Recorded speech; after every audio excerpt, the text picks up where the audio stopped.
नमस्कार विद्यार्थी मित्रांनो, स्वागत आहे तुमचं आपलं आय प्लॅटफॉर्म वरती. विद्यार्थ्यांनो, आज आपल्याला द्रव्य शिकायचं आहे गुगुळ. हे गुगुळ आपल्याला एक्झाम साठी खूप इम्पॉर्टंट आहे. याच्यावर सारखा क्वेश्चन असतो बघा, आणि याच्यामध्ये नवीन गोष्टी शिकायच्या त्या आहेत. आपल्याला त्याचे प्रकार बघायचे आहेत, त्याचा संग्रह विधी, ते जमा कसं करायचं, त्याची शुद्धी कशी करायची, या पण गोष्टी विचारतात बघा. आता विद्यार्थ्यांना पर्टिक्युलरली एखाद्या द्रव्यामध्ये काही वेळेस त्याचं कर्म नाही तर त्याची शुद्धी विचारली जाते, किंवा त्याचा संग्रह विधी विचारला जातो, किंवा त्याचं इतर पर्याय वगैरे विचारले जातात, प्रकार. तर त्यावेळेस ज्या पण गोष्टींची अशी विशिष्ट गोष्टी दिलेल्या आहेत, जे एक्झामला विचारल्या जातात, ते आपण आपल्या लेक्चरमध्ये कव्हर करण्याचा प्रयत्न करतोय. आज आहे आपलं गुगुळ द्रव्य. Latin name Commiphora mukul. कुल त्याची फॅमिली आहे बर्सॅरेशी. गण आहे त्याचा एलादी. पर्याय देवधूप. देवधूप का म्हटलंय त्याला, कारण देवासाठी देवाच्या धूपसाठी याचा वापर करतात, जो काय करतो, एक सुगंध दरवळ घरामध्ये आपल्या तयार करतो, पसरवतो, देवधूप. मैचाक्ष, म्हशीच्या डोळ्याप्रमाणे दिसतो म्हणून त्याला मैचाक्ष म्हटले. हे दोन त्याचे पर्याय नाव लक्षात ठेवा. स्वरूप आहे त्याचं गुल्म. गुल्म म्हणजे त्या ठिकाणी काटेरी पण सांगितले, त्याला काटे असतात. पर्ण आहेत कडुनिंबाच्या पानाप्रमाणे, एकांतर 5 पाकळ्या. किती? 5 पाकळ्या. आणि कशा आहेत? एकांतर आहेत, जोडलेले आहेत पानाप्रमाणे. फल कसं आहे त्याचं? मांसले, बलजे, लंबगोले. निर्यास, विशिष्ट उग्र असलेला गंध, सुगंध, आणि तेच त्याचं उपयुक्त अंग आहे बरं का, निर्यास. विशिष्ट उग्र असलेला एक सुगंधित भाग आहे त्याचा. सुगंधित भागामुळेच त्याचा जास्त वापर आपण याचा करतो. इथं बघितलं ना, देवधूप मध्ये, सॉरी मैचाक्ष मध्ये. कुठं बघितलं आपण? हा, देवासाठी धूप, देवधूप मध्ये त्याचा काय होतो? सुगंध म्हणून आपल्याला उपयोग होतो चांगल्यारीत्या. परीक्षा बघा कशी करायची. अस्सल गुगुळ कसा ओळखायचा? अस्सल गुगुळ अग्नीवर जळतो, उन्हात पातळ होतो. ध्यानात ठेवायचं, अग्नीवर काय होतो? तो जळतो. ठीक आहे. प्रकार बघायचे. तुम्हाला प्रकार विचारले जातात बरं का. गुगुळाचे प्रकार किती आहेत? 5 आहेत. पहिला आहे मैसाक्ष, महानील, कुमुद, पदम आणि कनक. त्यातला पहिला आणि जो 5वा आहे शेवटचा, ते जे आहेत तेच आपण डेली आपल्या कामासाठी उपयोगी करतो, मनुष्योपयोगी आहेत, आणि ते बाजारात मिळतात. ठीक आहे. आणि जे मधले 3 आहेत, महानील, कुमुद आणि पदम, ते पशुचिकित्सेमध्ये उपयोगी आहेत, प्राण्यांच्या चिकित्सेमध्ये उपयोगी आहेत. बाकी सगळे जे मैसाक्ष आणि कनक आहेत ते मनुष्य उपयोगी आहेत. मैसाक्ष गुगुळ जो आहे तो कृष्ण वर्णाचा आहे, आणि कनक जो आहे तो पीत वर्णाचा आहे. ठीक आहे. उत्पत्ती स्थान बघा, राजस्थानातील का म्हटलंय? कारण जास्त करून गुगुळ हा उष्ण प्रदेशात असलेल्या ठिकाणीच आपल्याला पाहायला भेटतो.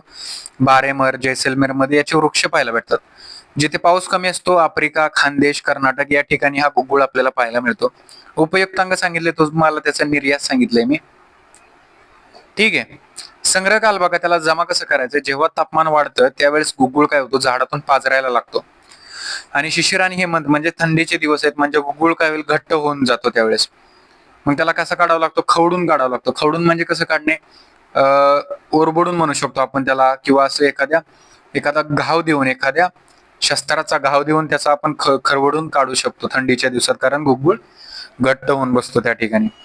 एका झाडापासून जवळजवळ 800 ग्राम ते 1 किलोग्राम गुगुळ आपल्याला मिळतो. शुद्धी बघा कशी करायची गुगुळाची. आपण रसशास्त्रामध्ये गुगुळाचं शोधन शिकलोय बघा, त्याच्यामध्ये पण आपल्याला या गोष्टी बघायला भेटतील. अशुद्ध गुगुळ घेऊन त्याची पुरसोंडी करतात. पुरसोंडी म्हणजे पावडर, व त्याला कापडात बांधून ठेवतात.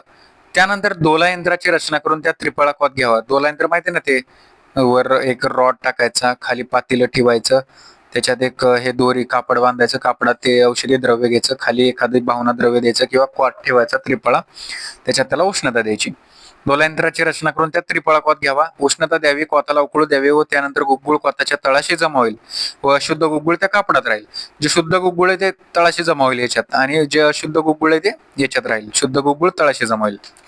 रसपंचक बघा, रसपंचक दिले तुम्हाला गुगुळ, गुण दिले तुम्हाला लघु, वृक्ष आणि तीक्ष्ण, रस दिलाय तुम्हाला तिक्त, कटू, कषाय, वीर्य दिले तुम्हाला उष्ण, विपाक दिलाय कटू.